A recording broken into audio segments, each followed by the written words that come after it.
जय श्री श्याम। एक सेठ था, नीचे गद्दी थी, मकान के नीचे ऊपर घर था। उसका एक ही मकसद था, पैसा कमाना। पैसे के अलावा उसे कुछ नजर नहीं आता था। सुबह जब भी नींद खुलती, मुंह हाथ धोते ही बिना नहाए नीचे गद्दी में आकर बैठ जाता, अपने काम में लग जाता। सुबह से लेकर रात तक पैसा पैसा पैसा पैसा। घर वाली बच्चे कभी कहते कि कभी तो हमारे साथ मार्केट चल पड़ो, ये त्योहार है, ये परचेजिंग करनी है। वो तिजोरी में से गड्डी निकालता, थमा देता, कहता पैसा ले जाओ, गाड़ी खड़ी है, ड्राइवर खड़ा है, जो करना हो कर लो, मुझे डिस्टर्ब मत करो, मुझे पैसा कमाना है। उसके यार दोस्त आते, अरे इतना पैसे में क्या मकसूल हो गया, कभी तो बच्चों को लेकर कहीं घूमने फिरने निकला करो। लेकिन वो किसी की नहीं सुनता। कई बरस हो गए, कहीं नहीं गया। एक बार 2 दिन की छुट्टी हुई। घर वालों ने और उस सेठ के यार दोस्तों ने मिलकर एक प्रोग्राम बनाया। बच्चों ने भूख हड़ताल कर दी कि अब के बार 2 दिन की छुट्टी में पापा घर से चलना पड़ेगा बाहर। बच्चों के आगे सेठ हार गया, बाहर निकलने की हां कर दी। खुशियां की लहर दौड़ पड़ी। यार दोस्तों ने और घर के परिवार के सभी लोगों ने मिलकर एक बड़ी लग्जरी बस मंगाई और फैसला किया कि खाटू श्याम जी जाएंगे, सालासर जी जाएंगे। निश्चित समय पर गाड़ी में बैठकर सबको होकर निकल पड़े। कोई गाड़ी में भजन गा रहा था, कोई झांझ मजीरा बजा रहा था, कोई नाच रहा था। सेठ मोबाइल पर व्यापार कर रहा था, बिजनेस डील कर रहा था। खाटू पहुंच गए। उतर कर सब कोई धर्मशाला में आए। नहाने धोने के बाद में सब कोई बाबा के मंदिर के लिए निकल पड़े। किसी के हाथ में मेवे का थाल था, किसी के हाथ में लड्डू थे, किसी के हाथ में निशान था, किसी के हाथ में चंग था। कोई नाच रहा था, कोई गा रहा था। सेठ वही मोबाइल पर बातें करते करते चल रहा था। मंदिर की सीढ़ी तक पहुंचे। सेठ की पत्नी को गुस्सा आया। झुंझलाकर उसने हाथ से झपट्टा मारकर मोबाइल छीन लिया। कहा, अरे अब तो शर्म करो, बाबा का दरबार आ गया। सेठ क्या करता, मन महसूस कर रह गया। बाबा के मंदिर की 13 सीढ़ी चढ़ा और बाबा के सामने जब पहुंचा और जब बाबा से नजरों से नजरें मिलाई, सेठ के होश उड़ गए। देखता रहा। घर वाले परिवार वाले 2 बार दर्शन करके आ गए, लेकिन सेठ देखता रहा। सेठ की आंखों में आंसुओं का सैलाब उतर पड़ा। सेठ ने बाबा से कहा, बाबा मुझे तो यही लगता था कि पैसे से बड़ा नशा दुनिया में कोई नहीं, लेकिन आपकी आंखों में जो नशा है, इस नशे के आगे दुनिया का हर नशा फीका है बाबा। उसने कहा, बाबा मैं बहुत अभागा था जो इतने वर्षों तक आपके दरबार से दूर रहा। कहते हैं कि हर 11 को आपके दरबार में नियम से लोग आते हैं। मैं भी आपसे वादा करके जाता हूं कि मैं भी अगली 11 से आऊंगा, और अकेला नहीं आऊंगा। मेरे शहर में जो भी आपके दरबार में आना चाहेगा उसको लेकर आऊंगा। ये वादा करके सेठ चला गया। अगले 11 आई। सेठ अब वहां से आने के बाद सेठ सुबह 6 बजे उठ जाता, नहा धोकर सबसे पहले मंदिर जाता, उसके बाद अपनी गद्दी पर आता, भगवान की पूजा आरती करता और 10 बजे अपना गल्ला खोलता और शाम को 6 बजे गल्ला मंगल कर देता और मंदिर देवरे जाता, कीर्तन भजन में जाता। सेठ ने 15 दिन बाद अपनी बैलेंस शीट मिलाई। जो सुबह 6 बजे से लेकर रात को 10 बजे तक खटनी करके कमाता था, उसने सुबह 10 बजे से लेकर शाम को 6 बजे तक उससे 4 गुना पैसा उसने 15 दिनों के अंदर में कमाया। 11 आई। सेठ गाड़ी भर भर कर खाटू गया। लोगों को आवाज दे देकर खाटू लेकर गया। 2 महीने 4 महीने बीते। एक दिन 11 को सेठ घर से निकल रहा था, मुनीम ने हाथ पकड़ लिया, सेठ जी कहाँ जा रहे हो? सेठ ने कहा, अरे पागल, तुझे पता नहीं आज 11 है, शाम के दरबार में जा रहा हूं। मुनीम ने कहा, सेठ जी आपको याद नहीं, कल एक व्यापारी ने टेलीफोन किया था, बाहर से आया है और 50 लाख का सौदा है, आपको तो महीने में एक बार जाना है, 11 की जगह पूर्णिमा पर चले जाना, फिर अगली 11 पे चले जाना, अमावस्या पर चले जाना। सेठ ने सोचा सही तो कह रहा है, महीने में एक बार जाना है, कभी भी चला जाऊंगा। जो महीने में एक बार अपनी व्यवस्था खुद करके जाते हैं ना, उसकी व्यवस्था शाम नहीं करता। लेकिन जो ये नियम बना लेते हैं कि बाबा आंधी आए चाहे तूफान आए, मैं अपने घर से निकलूंगा और लेकर आना आपका काम है, उसका हर काम बनता है, उसका कोई काम नहीं रुकता। सेठ माया में उलझ गया। उस मूर्ख को यह नहीं पता था कि जो व्यापारी आ रहा है वहां से 50 लाख का सौदा होना है, लेकिन जिस दरबार में जा रहा है उस दरबार में जन्म जन्म का सौदा होता है। सेठ व्यापार में लग गया, 11 छूट गई, पूर्णिमा को फिर कोई व्यापारी आ गया, सोचा मावस को चला जाऊंगा, मावस आई, मावस चली गई, 1 महीना बीत गया, 2 महीना बीत गया, सेठ माया में उलझ गया। एक रात को सेठ सोया था, अचानक रात को 2-2:30 बजे उसे लगा कि कोई आवाज आई, वाह रे सेठ, तू तो बहुत बड़ा व्यापारी निकला, मैंने तो सोचा था कि कोई मेरा भगत आया है, पश्चाताप करने आया है, लेकिन मुझे नहीं मालूम था कि एक सौदागर आया है जो मुझसे सौदा करना चाहता था। तू बहुत पैसा कमाना चाहता है, आज के बाद खूब पैसा कमाना, लेकिन मेरे दरबार में दोबारा नहीं आना। आवाज बंद हो गई, सेठ की आंख खुली, बहुत पछताया। उसने फैसला किया, अब भी कि अभी निकलूंगा और अभी गाड़ी उठाकर आधी रात को ही घर से निकलूंगा और सुबह सुबह मंगला आरती के पहले बाबा के दरबार में पहुंच जाऊंगा। लेकिन सेठ ने जो ही अपने पांव नीचे बिस्तर से उतारे, खड़ा नहीं हो पाया, पैरालिसिस अटैक आ गया। जो सेठ रात को अपने पैरों पर खड़ा था, सुबह व्हील चेयर पर था, बहुत पछताया। घर के बाहर खड़ा था, घर के बाहर व्हील चेयर पर बैठा था, आंसू बहा रहा था। एक डाकिया बगल से निकला, उसको आवाज लगाई, है डाकिया, तुम तो कलकत्ता, दिल्ली, बंबई रोज संदेशा इधर से उधर पहुंचाते हो, क्या मेरा संदेशा बाबा शाम के दरबार तक पहुंचा दोगे? डाकिया ने कहा, मेरा तो काम ही यही है, रोज इधर से उधर संदेशा पहुंचाना, बोलो तुम्हारा संदेशा क्या है? सेठ ने डाकिया से क्या कहा, डाकिया ने सेठ को क्या कहा, और फिर डाकिया चिट्ठी लेकर श्याम के दरबार में गया तो उसने श्याम से क्या, डाकिया जा रे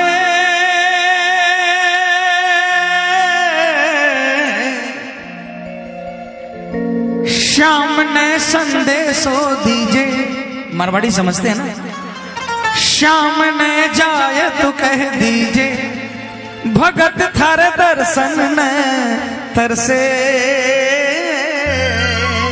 कौन कौन करना चाहता है, उठा लो हाथों को, मिलकर तालियां बजाकर बोलेंगे क्या, डाकिया जा रे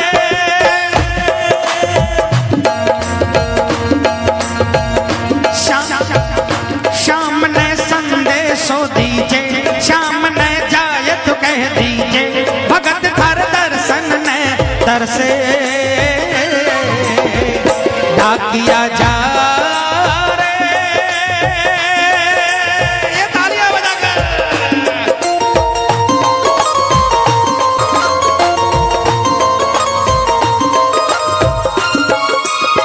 बजाना।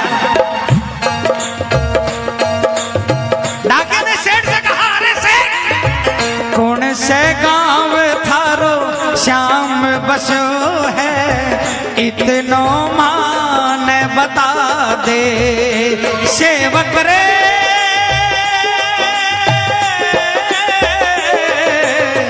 कौन से गांव थारो श्याम बसो है, इतनो बता दे, घर तेरे पास है कोई निशानी, माने तू दिखला दे, कैया जानूंगा पहचान, मैं हूँ छोरो अनजान, कैया जानूंगा पहचान, मैं हूँ छोरो अनजान, कैया श्याम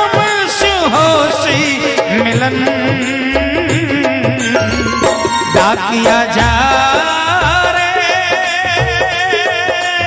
किसको किसको समझ में आ गया हाथ उठाना, ये तालियां बजाकर एक साथ में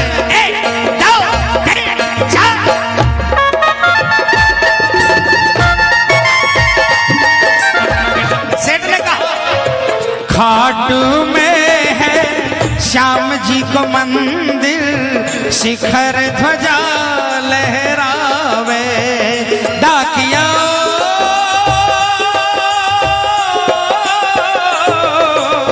खाटू में है श्याम जी को मंदिर, शिखर ध्वजा लहरावे। ड्योटी पर हनुमान विराजे, सेवक चंवर ढुलावे। बाके नौबत बाजे द्वार, गूंजे हरदम जय जयकार। बाके नौबत बाजे द्वार, गूंजे हरदम जय जयकार। बोल खाटू नरेश की, सज धज बैठो है श्याम सजन। डाकिया जा रे,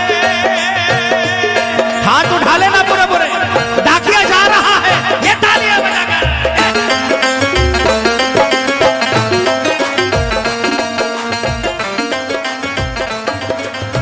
डाकिया बस पकड़कर खाटू पहुंचा, बस स्टैंड पर उतरा।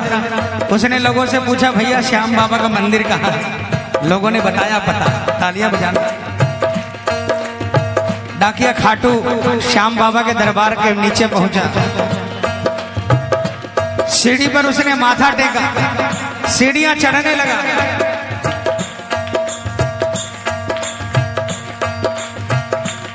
बाबा के सामने पहुंचा। आप ध्यान देना, कभी भी डाकिया आपके घर में आता है ना, घंटी बजाता है, आप जब दरवाजा खोलते तो डायरेक्ट आपको नहीं देखता, पहले अपने झोले में हाथ डालता है, चिट्ठी निकालता है, फिर आपकी तरफ देखता है। तालियां बजाना। डाकिया भी बाबा के सामने पहुंचा, बाबा को नहीं देखा, झोले से चिट्ठी निकाली और जो ही बाबा के सामने नजर मिली, पहुंच गयो दरबार श्याम के, बोलन लाग्यो संदेशो। बाबा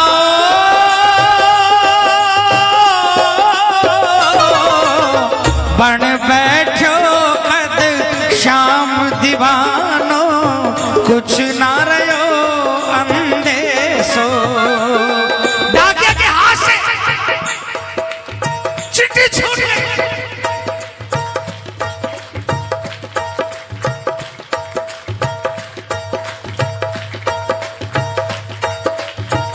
डाकिया बाबा के चरणों में गिर गया, सर पटकने लग गया।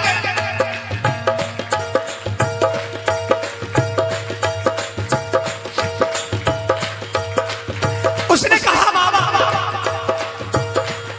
मेरे रिटायरमेंट में 2 महीने की देरी है। पिछले 40 साल से मेरी जिंदगी साइकिल के 2 चक्कों पर घूम रही है। इसका हाल उसको सुनाया, उसका हाल उसको सुनाया, लेकिन मेरा हाल सुनने वाला आज तक कोई नहीं आया।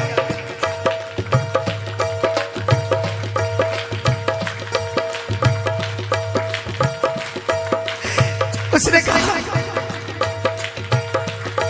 भला हो उस भगत का, उस सेठ का जिसने आपके दरबार में मुझे भेज दिया। कहा बाबा मैं अब थक गया हूं, मैं अब नौकरी नहीं करना चाहता, मैं आपके चरणों में रहना चाहता हूं। तनख्वाह में कुछ नहीं चाहिए, आपके मंदिर की साफ सफाई करूंगा, आपके भक्तों का ध्यान रखूंगा और आपके प्रसाद में जो आधी रोटी मिल जाएगी वही खाकर उसी से गुजारा करूंगा। अचानक उसे आवाज आई, उसे लगा कि कोई आवाज आई है और बाबा कह रहा है अरे पगले तुझे वापस भेजने के लिए थोड़ी बुलाया है।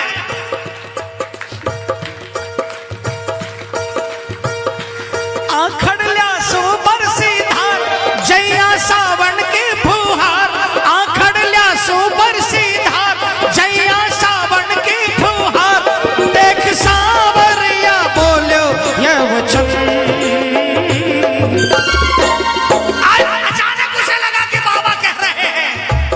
तुझे नहीं जाने दूंगा। लेकिन डाकिया मेरा एक छोटा सा काम कर देगा। जिस सेठ का संदेशा लेकर आए हैं बस उसको जवाब पहुंचा दे, उसके बाद मेरे पास आ जाना, तुझे कहीं नहीं जाने दूंगा। डाकिया फूट फूट कर रोने लगा। उसे केवट का भाग याद आ गया। भवसागर पार करने वाले ने जब केवट से पूछा मुझे गंगा पार करा दोगे, वही हाल उसका था। दुनिया का काम बनाने वाले कह रहे हैं कि मेरा एक काम बना दे। बाबा ने क्या कहा? डाकिया जा रे संदेशो सेवक न दीजे, सेवक संदेश न तरसे, संदेशो सेवक न दीजे, सेवक संदेश न तरसे, सेवकिया राह तेरी निरखे। डाकिया जा रे, डाकिया निकल पड़ा है आधी रात को। उसे ये परवाह नहीं है कि आधी रात को पहुंचेगा, उसे बस एक ही काम है, जल्दी से जल्दी सेठ को संदेशा सुनाना और उसके बाद आकर जन्म जन्म का ठाकुर का बन जाना। पूरे हाथ उठा लेना। डाकिया निकल पड़ा है, क्या पता बाबा की चिट्ठी आपके नाम पर हो। चिट्ठी आई है, आई है, चिट्ठी आई है, बोलो चिट्ठी आई है, आई है, चिट्ठी आई है, चिट्ठी आई है खाटू से, चिट्ठी आई है, चिट्ठी आई है खाटू से, चिट्ठी आई है। बड़े दिनों के बाद मेरे श्याम धनी को, अरे बड़े दिनों के बाद मेरे श्याम धनी को भगत की याद सताई है। चिट्ठी आई है, आई है, चिट्ठी आई है, ओ चिट्ठी आई है, आई है, चिट्ठी आई है। उस दिन सेठ के घर में कोई नहीं था, सेठ अकेला था।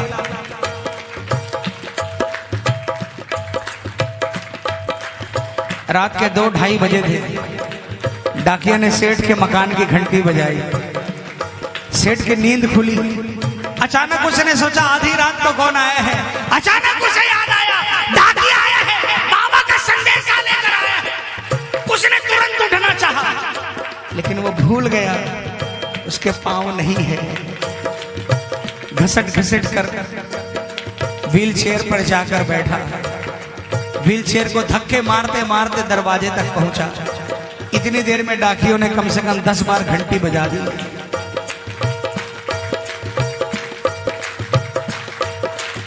सेठ दरवाजे पर पहुंचा।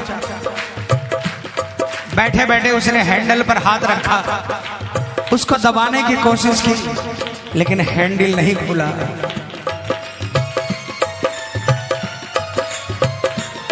एक बार कोशिश की, 2 बार कोशिश की, बार बार कोशिश करने लगा। बाहर से डाकिया बार बार घंटी बजा रहे हैं और अंदर से सेठ बार बार दरवाजा खोलने की कोशिश कर रहा है। आग बाहर भी लगी है, आग अंदर भी लगी है। बाहर आग इस बात की लगी है जल्दी से संदेशा सुनाकर श्याम के चरणों में पहुंचना है, और अंदर आग इस बात की लगी है कि जल्दी से जल्दी बाबा का संदेशा सुनना है। जब काफी समय बीत गया, सेठ हार गया। उसकी आंखों में आंसू आ गए। मैं क्या करूं बाबा? अचानक उसने आओ देखा न था, हैंडल पर दोनों हाथ रखे और एक जोरदार जयकार लगाई। हारे के सहारे की चमत्कार हुआ। सेठ के पांव काम करने लगे, खड़ा हो गया और दरवाजा अपने आप खुल गया। सेठ दौड़कर डाकिया के पास गया। सेठ डाकिया के चरणों में गिर गया। डाकिया सेठ के चरणों में गिर गया।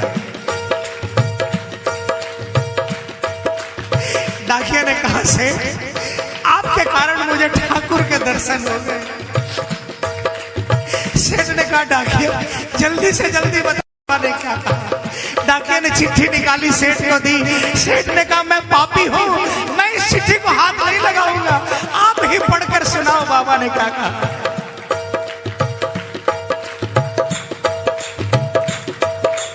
सुनना बाबा ने क्या चिट्ठी में लिख कर दिया। कह दीजिए तू जाय सेवक ने तेरो बुलावो आसी। बोलो कह दीजिए तू जाय सेवक ने तेरो बुलावो आसी। सबकी आस पुराऊं तो तू कैया रह जासी। हो तेरी सारी जानू बात पूरी करस्यू मन की आस। तेरी सारी जानू बात पूरी करस्यू मन की आस। पर बढ़ा मेरे कामी कदम डाकिया जा। बाबा ने लिख कर दिया कि तू एक कदम मेरी तरफ बढ़ा, मैं 1000 कदम तेरी तरफ बढ़ाने के लिए तैयार हूं, लेकिन पहला कदम तुझे बढ़ाना पड़ेगा। उठा लो हाथ। सुन संदेशो सांवरिये को मनड़ो घणो हरसायो। बंध गया पाँव में घूघरिया सा मन को मोरियो गायो। ओ मारो श्याम बड़ो दिलदार हो जाओ लेवण ने तैयार। मारो श्याम बड़ो दिलदार हो जाओ लेवण ने तैयार। महिमा गावे है कमल किशन डाकिया जा रे, डाकिया जा रे, डाकिया जा रे।